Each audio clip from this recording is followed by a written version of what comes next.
Hello everyone, welcome to my channel. నేనైతే ఈరోజు జొన్న పిండితో జొన్న చెక్కలు చేశాను. ఈ చేసిన చెక్కలు అనేటివి చాలా చాలా బాగున్నాయండి. చూడండి, మీరే చూడండి ఎంత బాగున్నాయో. ఇవైతే చాలా టేస్ట్ కూడా ఉన్నాయి. బియ్యం పిండి కంటే జొన్న పిండి చెక్కలే చాలా మంచివి కూడా ఆరోగ్యానికి. నేనైతే ఇంట్లో జొన్నలు ఉంటే ఆ జొన్నల్ని ఎండబెట్టేసేసి తర్వాత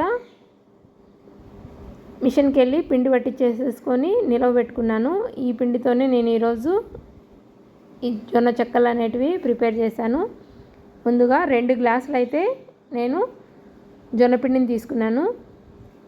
పక్కన పెట్టేసేసుకొని అదే గ్లాస్తో 1.5 గ్లాస్ అయితే నీళ్ళు వేసేసుకొని ఒక గిన్నెలో హీట్ చేసుకున్నానండి. ఇలా మరిగేటప్పుడు ఆఫ్ చేసేసుకొని స్టవ్ను దీనిలో మనం ఏమేమి కలుపుకోవాలంటే రుచికి సరిపడ్డ ఉప్పు, కారం, పసుపు, జీలకర్ర, అదేవిధంగా కొంచెం అల్లం వెల్లుల్లి పేస్ట్ కూడా వేసేసుకున్నాను. తర్వాత తెల్ల నువ్వులు కూడా వేసేసుకున్నాను. మీ దగ్గర నల్ల నువ్వులు ఉన్నా కూడా వేసుకోండి, ఏం కాదు. అదేవిధంగా పెసరపప్పు, శనగపప్పును కూడా 1/2 అవర్ ముందే నీళ్ళలో నానబెట్టేసేసుకొని పక్కన పెట్టేసుకొని ఇప్పుడు యాడ్ చేసేసుకున్నాను. కరివేపాకు చాలా సన్న సన్న ముక్కలుగా కట్ చేసేసుకున్నాను. చివరిగా బటర్ అయితే కలుపుకున్నాను. మీరు బటర్ లేకపోయినా కానీ ఆ ప్లేస్లో మీరు నూనె వేసైనా కలుపుకోండి. చెక్కలు అనేటివి చాలా గట్టిగా బాగా కరకలాడుతూ వస్తాయి బటర్ కానీ ఆయిల్ కానీ కలిపితే. తర్వాత ఈ జొన్న పిండిని కూడా వేసేసి హీట్ అయ్యి ఉంటాయి కదండి వాటరు, కాబట్టి కాలుతుంది అనేసి నేను గంటతో అయితే కలుపుకోవాలి. ఫస్ట్ కలుపుకున్న తర్వాత కొంతసేపటికి అయితే పిండి చల్లారుతుంది. తర్వాత చేతితో కలిపేసుకొని ఇలా పక్కన పెట్టుకోవాలి. కొంచెం కొంచెం పిండి ఆరిపోకుండా అయితే మొత్తం కలుపుకున్న తర్వాత పిండి ఆరిపోకుండా కొంచెం పక్కన తీసుకునేసేసి ఇలా ఉంటలు చుట్టేసేసుకొని మిగతా పిండిని అనేది పక్కన పెట్టేసేసుకొని మూత పెట్టేసేసుకోవాలి. ఇలా ఉంటలు చుట్టినటువంటి వాటిని